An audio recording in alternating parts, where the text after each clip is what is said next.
Just got back. Just got back from a long, pensive walk and a long conversation with my mother.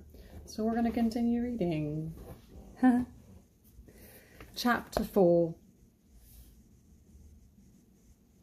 Yeah. So excited we're doing this. Chapter 4. When Jane and Elizabeth were alone, the former, who had been cautious in her praise of Mr. Bingley before, expressed to her sister how very much she admired him. She is shy, eh? He is just what a young man ought to be, said she, sensible, good-humoured, lively, and I never saw such happy manners, so much ease with such perfect good breeding. Y'all, good breeding. Well-bred and good breeding. I don't want to bring that back, but I do think this language would be very funny to bring back. Like, there should be like a... What period is this? What period is this? This isn't Victorian period, is it? We've got to figure out what period this is. But I think it would be funny to bring back this type of language on dating apps. He's just what a young man ought to be. He's sensible and good-humoured and lively. What do you think? Went on a date last night and I never saw such happy manners. That would be really funny. Sorry, I truly am ignorant to, like, all things. Not, well, Jane Austen, but also, like... Maybe it's not ignorance. I just never really thought to, like, even think about it or look it up. And this has just really piqued my curiosity. What age was Pride and Prejudice set? Early 19th century Regency period in British history. Wow. The Regency Gregorian preceded Victorian. Georgian. King George. They named eras after who was king or the monarch at the time. Oh, okay, I see. Is Pride and Prejudice a spicy book? People asked.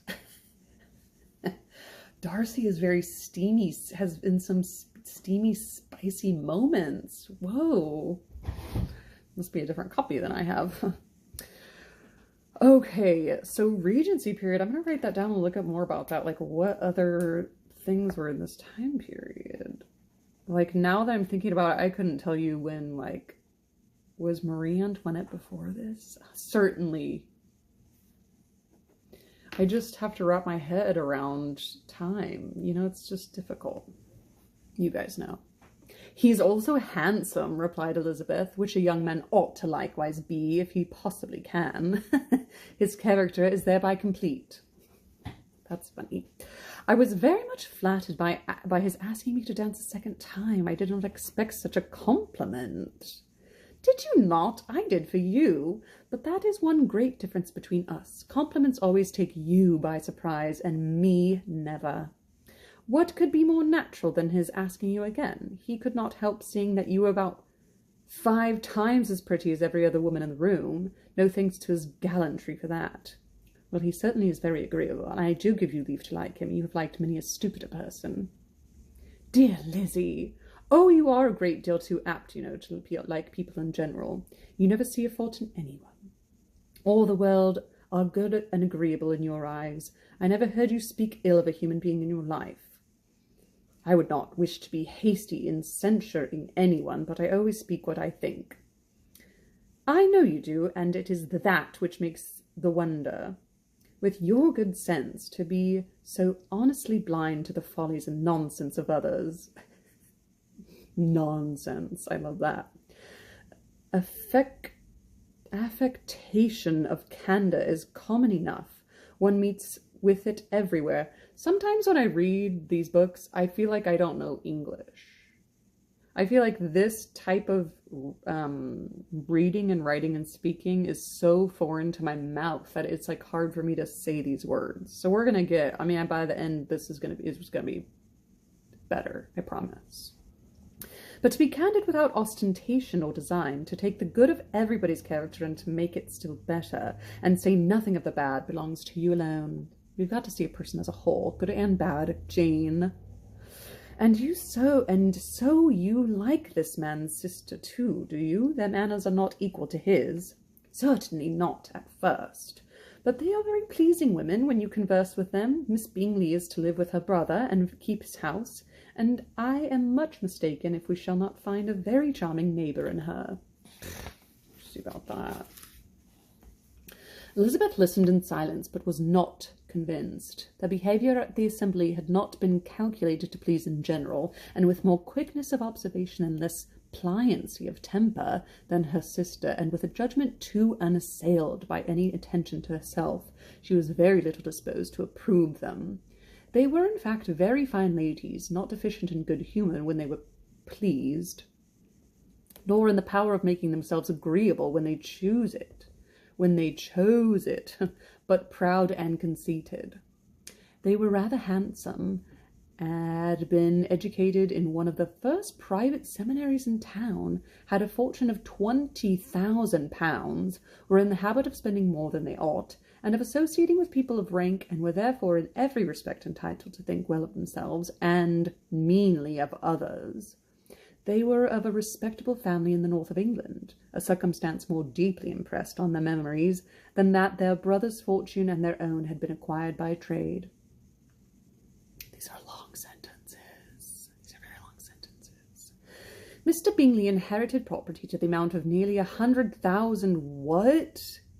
Inherited nearly 100,000 pounds from his father. Whoa, I missed that. Mr. Bingley inherited property to the amount of nearly 100,000 pounds from his father, who had intended to purchase an estate, but did not live to do it. Mr. Bingley intended it likewise, and sometimes made choice of his county. But as he was now provided with a good house and the liberty of a manor, it was doubtful to many of those who best knew the easiness of his temper, whether he might not spend the remainder of his days at Netherfield and leave the next generation to purchase. His sisters were anxious for his having an estate of his own, but, though he was now only established as a tenant, Miss Bingley was by no means unwilling to preside at his table, nor was Mrs. Hertz, who had married a man of more fashion than fortune, less disposed to consider his house as her home when it suited her. Mr. Bingley had not been of age 2 years when he was tempted by an accidental recommendation to look at Netherfield House. He did look at it and into it for half an hour, was pleased with the situation and the principal room, satisfied with what the owner had said in its praise, and took it immediately. Good for him! Between him and Darcy there was a very steady friendship in spite of great opposition of character. Bingley was endeared to Darcy by the easiness, openness, and ductility of his temper. I'm going to write that down, but we're going to come back to that. Ductility? I'm certain I'm saying that wrong. Bingley was endeared to Darcy by the easiness, openness, and ductility of his temper, though no disposition could offer a greater contrast to his own, and though with his own he never appeared dissatisfied. On the strength of Darcy's regard, Bingley had the firmest reliance, and of his judgment the highest opinion. In understanding, Darcy was the superior. Bingley was by no means deficient, but Darcy was clever. He was at the same time haughty, reserved, and fastidious in his manners, though well-bred, were not inviting. Why do we keep using well-bred? It's really, it feels like pigs. It feels like we're talking about pigs or livestock. In that respect, his friend had greatly the advantage. Bingley was sure of being liked everywhere he appeared. Darcy was continually giving offence. That's why that question said, is Darcy autistic? That's so funny to me. The manner in which they spoke of Meryton assembly was sufficiently characteristic. Bingley had never met with more pleasant people or prettier girls in his life. Everybody had been most kind and attentive to him. There had been no formality, no stiffness. He had soon felt acquainted with all the room, and as to Miss Bennet, he could not conceive an angel more beautiful. Wow. Darcy, on the contrary, had seen a collection of people in whom there was little beauty and no fashion, for none of whom he had felt the smallest interest, and from none received either attention or pleasure. Miss Bennet he acknowledged to be pretty, but she smiled too much. Mrs. Hurst and her sister allowed it to be so, but still they admired her and liked her, and pronounced her to be a sweet girl, and one whom they would not object to know more of. Miss Bennet was therefore established as a sweet girl, and their brother felt authorized by such commendation to think of her as he chose. Ductility. I gotta look that up, because that's just such a weird thing to say. Ductility? DuckTales, a whoop, ba-ba-da. Ductility refers to the ability of a material to sustain significant plastic deformation before fracture. What? Okay, can we go ductility Jane Austen? Because it's different. I feel like maybe Jane Austen has her own page where people have just like defined. Mr. Bingley, oh, docility? Did I even totally read that word wrong? No. What? Jane Austen fans call... What do Jane Austen fans call themselves? The term Janeite was first coined in 1894 by George Saintsbury. Wow, like almost over 100 years after she died, there's a Janeite. A man was coining this phrase. That's cool. There's a Jane Austen book club. Maybe I just really need to get into this. Chapter 4. Nobody's telling me what this word means. Here we go. Vocabulary.com. Scrupulous, fascinating. I don't know if that I'm going to find this out, but maybe it did mean docility and it just says ductility, which just makes me think of DuckTales, and now I have that song in my head. Sorry, that's how my brain works. Chapter 5. Within a short walk of Longbourn lived a family with whom the Bennets were particularly intimate. Sir William Lucas had been formerly in trade in Meryton, where he had made a tolerable fortune and risen to the honour of knighthood by an address to the king during his mayoralty. Wow. The distinction had perhaps been felt too strongly. It had given him a disgust to his business, and to his residence in a small market town, and in quitting them both, he had removed with his family to a house about a mile from Meryton, denominated from that period Lucas Lodge, where he could think with pleasure of his own importance, and unshackled by business, occupy himself solely in being civil to all the world. So he became a knight. He thought of himself so highly that he quit both of his jobs and went to a place that he called a Lucas Lodge, and now he just wants to be nice to everybody. Sir William Lucas. That was a really long sentence also. It had given him a disgust to do his business. Wow. Okay, civil to all the world. For though elated by his rank, it did not render him supercilious. On the contrary, he was all attention to everyone. By nature inoffensive, friendly, and obliging, his presentation at St. James had made him courteous. I am going to look up supercilious because that's another word where I feel like I can get it from context cues, but if somebody was like, what does supercilious mean? And I don't have any context, I'd be like, I don't really know what that means. It just means really silly. Behaving or looking as though one thinks one is superior to others. Oh. Whoa. That's like Mr. Darcy. Well, supercilious. What did it say? It did not render him supercilious. Okay. Good for you, Mr. Sir William Lucas. Lady Lucas was a very good kind of a woman. Not too clever to be a valuable neighbour to Mrs. Bennet. They had several children. The eldest of them, a sensible, intelligent young woman, and about 27, was Elizabeth's intimate friend. That was Miss Lucas's and Miss Bennet. That the Miss Lucases and the Miss Bennets should meet to talk over a bowl was absolutely necessary. We must gather and chat about the tea. And the morning after the assembly brought the former to Longbourn to hear and to communicate. You began the evening well, Charlotte, said Mrs. Bennet with civil self-command to Miss Lucas. You were Mr. Bingley's first choice. Yes, but he seemed to like his second better. Ooh. Oh, you mean Jane, I suppose, because he danced with her twice. To be sure, that did seem as if he admired her. Indeed, I rather believe he did. I heard something about it, but I hardly know what. Something about Mr. Robinson. Perhaps you mean what I overheard between him and Mr. Robinson. Did not I mention it to you? Mr. Robinson's asking him how he liked our Meryton assemblies, and whether he did not think there were a great many pretty women in the room, and which he thought the prettiest.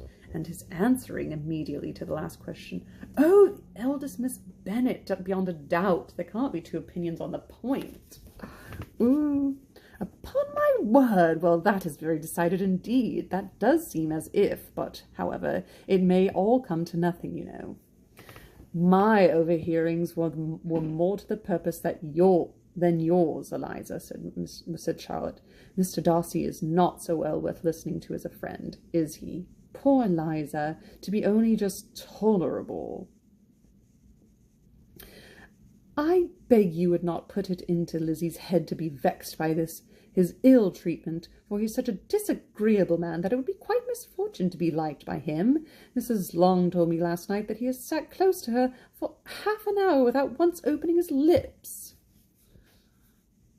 Well, I wouldn't want to be the married man, because I'd have to see all of Derbyshire, let alone the miserable half. I can't remember the line from the movie. It was very funny. Are you quite sure, ma'am? Is not there a little mistake? Said Jane. I certainly saw Mr. Darcy speaking to her. Aye, because she asked him at last how he liked Netherfield, and he could not help answering her, but she said he seemed quite angry at being spoken to. Miss Bingley told me, said Jane, that he never speaks much unless among his intimate acquaintances. With them he is remarkably agreeable. I know somebody like that. It's tough. I do not believe a word of it, my dear. If he has been so very agreeable, he would have talked to Mrs. Long, but I can guess how it was. Everybody says that he is eat up with pride. Everybody says that he is eat up with pride. And I dare say that he heard somehow that Mrs. Long does not keep a carriage, and had to come to the ball in a hack chaise. Am I saying that right? Chaise? Is it like a chaise lounge? Is that where we get the word chaise lounge from? Chaise, chaise carriage. Like, can I get a pronunciation on this? Thank you. Google just like totally read my mind. Thank you so much, Google, for reading my mind. Chaise. Oh, chaise. Okay. Chaise. Chaise. Okay. Oh my gosh, I thought I paused it. Chaise. Okay, I need to get out of here because it's not going to stop. Ah, okay. My chaise. And a hack chaise. I do not mind his talking to Mrs. Long, said Miss Lucas, but I wish he had danced with Eliza. Another time, Lizzie, said her mother. I would not dance with him if I were you. I believe, Mom, is it Mom or Ma'am? They say it differently. Ma'am, not like jam, not... Somebody said that one time. I believe, Ma'am, I may safely promise you never to dance with him. His pride, said Miss Lucas, does not offend me as so much as pride often does, because there is an excuse for it. Oh, really? One cannot wonder that so very fine a young man with family, fortune, everything in his favour should think highly of himself. If I may so express it, he has a right to be proud. Oh. That is very true, replied Elizabeth, and I could easily forgive his pride if he had not mortified mine. Pride, prejudice, pride. Oof. Pride, observed Mary, who piqued herself upon the solidity of her reflections, is a very common failing, I believe. By all that I have read, I am convinced that it is very common indeed. that human nature is particularly prone to it, and that there are very few of us who do not cherish a feeling of self-complacency on the score of some quality or other, real or imaginary. Vanity and pride are different things, though the words are often used synonymously. A person may be proud without being vain. Pride relates more to our opinion of ourselves, vanity to what we would have others think of us. Mary. If I were as rich as Mr. Darcy, cried a young Lucas, who came with his sisters, I should not care how proud I was. I would keep a pack of foxhounds and drink a bottle of wine a day. Me when I first became an adult. Me when I first turned 21. Me when I first turned 21. I'm going to keep a pack of foxhounds and drink a bottle of wine a day. Then you would drink a great deal more than you ought, said Mrs. Bennet, and if I were to see you at it, I should take away your bottle directly. The boy protested that she should not. She continued to declare that she would, and the argument ended only with the visit. Wow, they just kept arguing. I will. No, I won't. Until they left. That's very funny. Chapter 6. The ladies of Longbourn soon waited on those of Netherfield. The visit was soon returned in due form. Miss Bennet's pleasing manners grew on the goodwill of Mrs. Hertz and Miss Bingley, and though the mother was found to be intolerable, and the younger sisters not worth speaking to, a wish of being better acquainted with them was expressed towards the two eldest. Wow. By Jane this attention was received with the greatest pleasure, but Elizabeth saw superciliousness, their treatment of everybody, hardly expecting even her sister, and could not like and could not like them, though their kindness to Jane, such as it was, had a value of arising in a probability from the influence of their brother's admiration. It was generally evident whenever they met that he did admire her, and to her it was equally evident that Jane was yielding to the preference which she had begun to entertain for him from the first, and was in a way to be very much in love. But she considered with pleasure that it was not likely to be discovered by the world in general, since Jane united with great strength of feeling, a composure of temper, and a uniform cheerfulness of manner which would guard her from the suspicions of the impertinent. She mentioned this to her friend Miss Lucas. So she really likes him, but it's harder to show it, and this has been the whole thing from the very beginning with Mr. Darcy. He just doesn't believe that she likes him. God.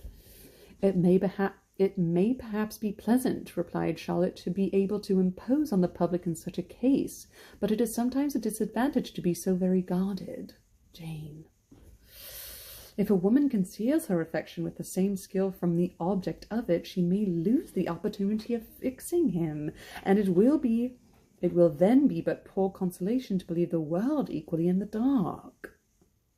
There is so much of gratitude or vanity in almost every attachment that is not safe to leave any to itself.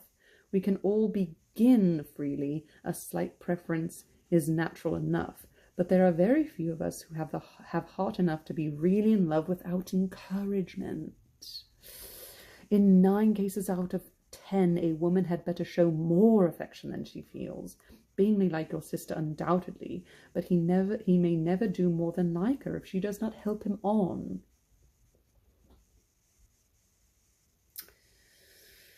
Tough. It is tough out there. The dating world is tough.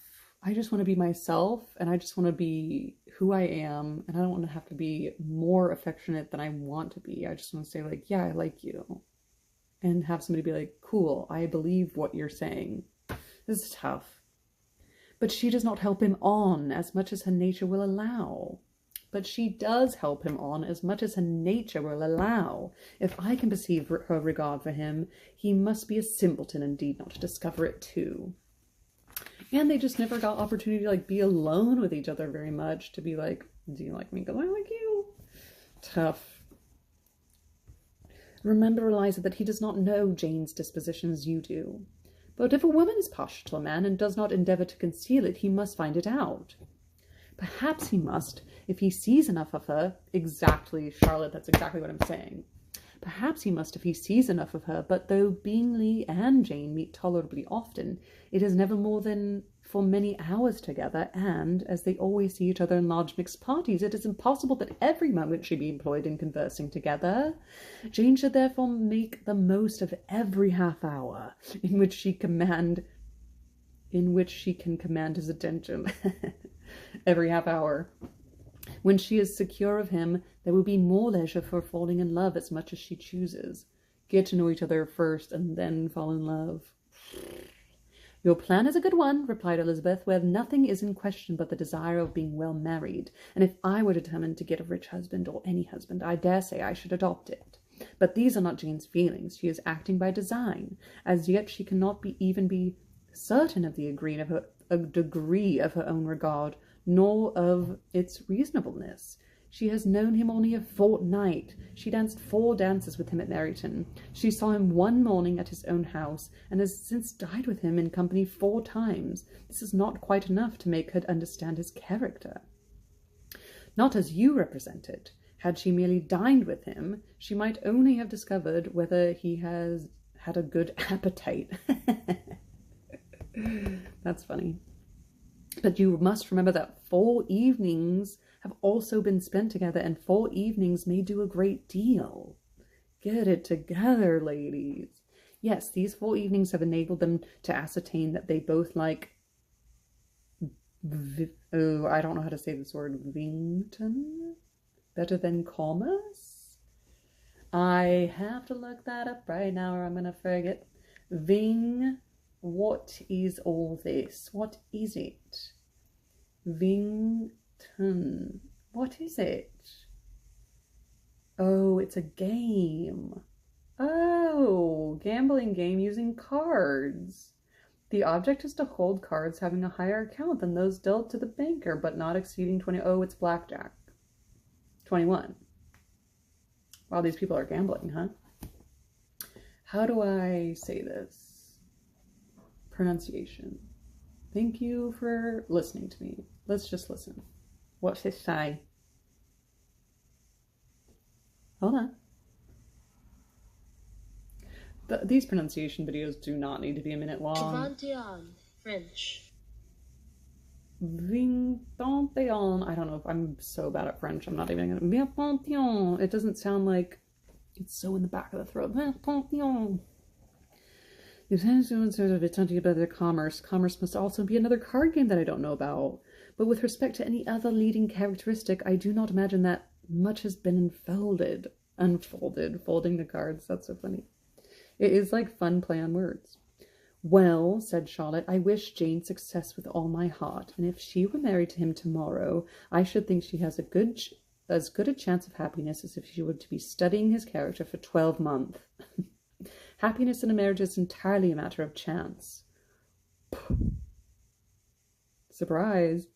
If the dispositions of the parties are ever so well known to each other, or ever so similar beforehand, it does not advance their felicity in the least. They always continue to grow sufficiently unlike afterwards to have their share of vexation, and it is better to know as little as possible of the defects of a person with whom you are to pass your life. Don't know any of the bad stuff. Ever. Never ever find it out. I think that's what she's saying. You make me laugh, Charlotte. Me too, Charlotte. But it's not sound. You know it is not sound, and that you would never act in this way yourself. That's funny. Occupied in observing Mr. Bingley's attention to her sister, Elizabeth was far from suspecting that she was herself becoming an object of some interest in the eyes of his friend. Mr. Darcy had first scarcely allowed her to be pretty, and had looked at her without admiration at the ball. And when they next met, he looked at her only to criticize. But no sooner had he made it clear to himself and his friends that she hardly had a good feature in her face, than he began to find it was rendered uncommonly intelligent by the beautiful expression of her dark eyes.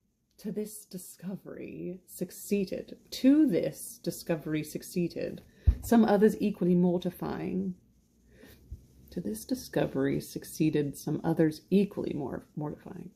Though he had detected with a critical eye more than one failure of perfect symmetry in her form. One failure of perfect symmetry.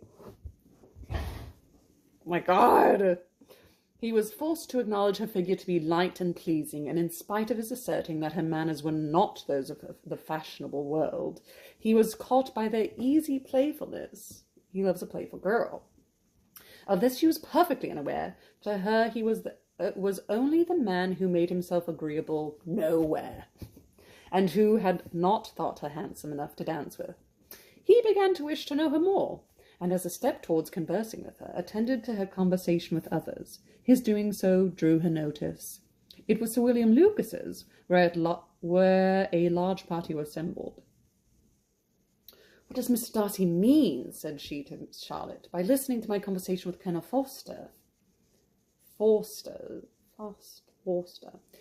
That is a question which Mr. Darcy only can answer.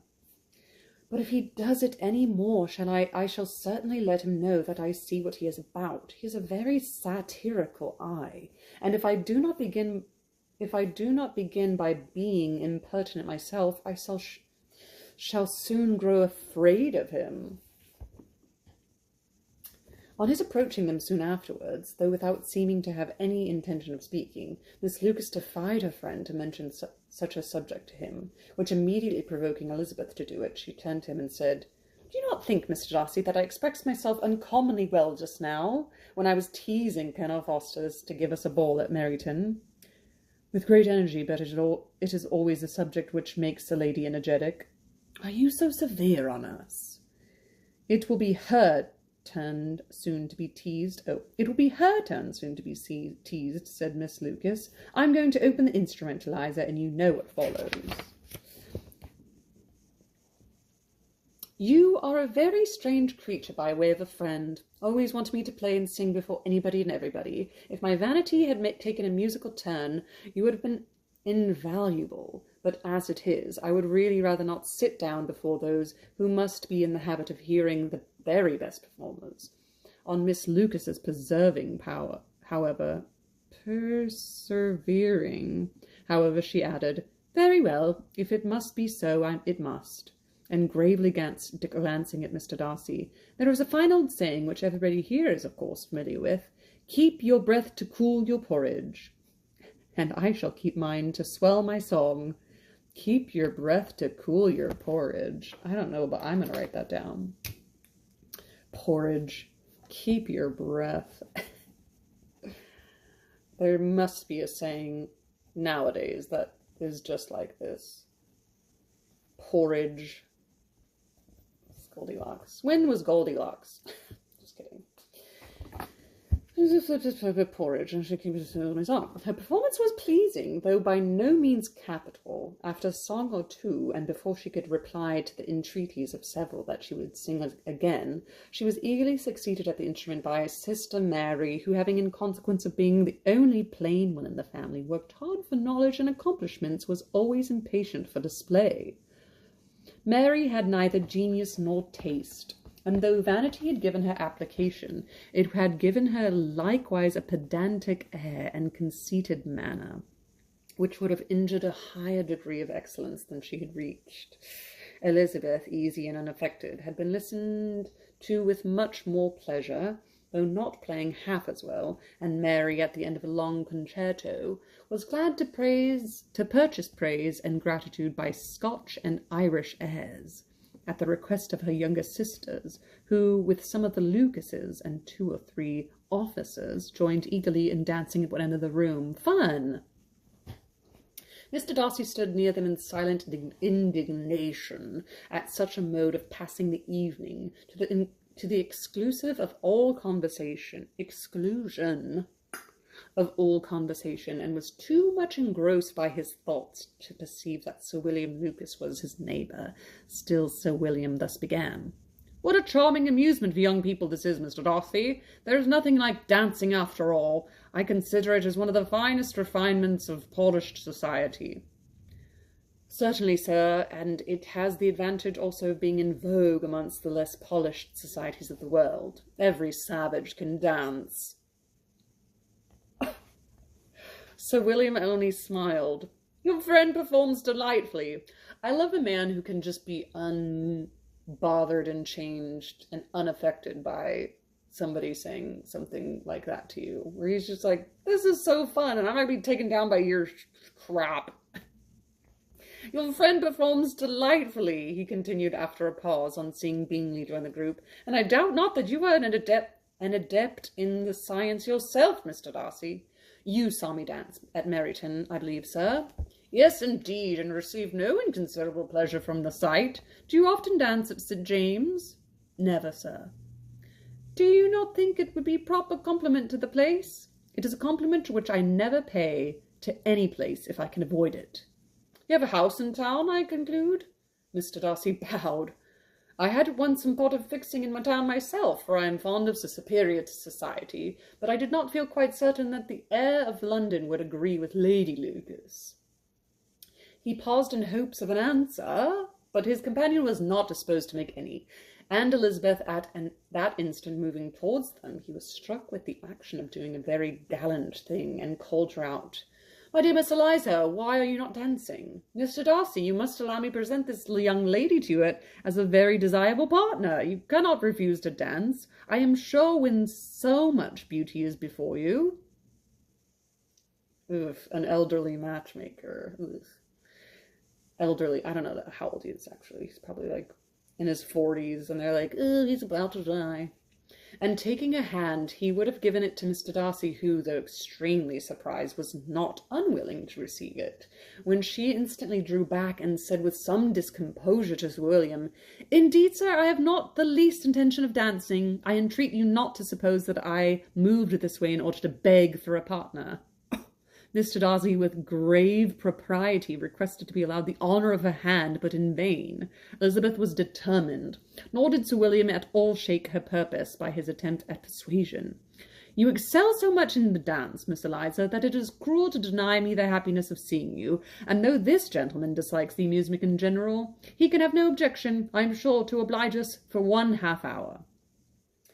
Mr. Darcy is all politeness, said Elizabeth, smiling. He is indeed, but considering the inducement, my dear Miss Eliza, we cannot wonder at his complacence. For who would object to such a partner? Elizabeth looked archly and turned away. Her resistance had not injured her with the gentleman, and he was thinking of her with some complacency, when thus accosted by Miss Bingley. I can guess the subject of your reverie. I can suggest the subject of your reverie. I should imagine not. English and stuff. You are considering how unsupportable it would be to pass many evenings in this manner, in such society, and indeed I am quite of your opinion. I was never more annoyed. The insipidity, ugh. And yet the noise, the nothingness, and the self-importance of all those people, what would I give to hear your strictures on them? Is this when she says she's going to release a pig? Your conjecture is totally wrong, I assure you. My mind was more agreeably engaged. I have been meditating on the very great pleasure which a pair of fine eyes in the face of a pretty woman can bestow. Miss Bingley immediately fixed her eyes on his face, and desired he would tell her what lady had the credit of inspiring such reflections. Mr. Darcy replied with great intrepidity.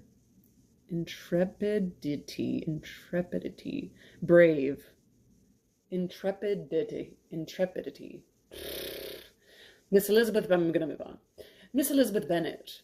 Miss Elizabeth Bennet, repeated Miss Bingley. I am all astonishment. How long has she been such a favourite? And pray, when am I to wish you joy?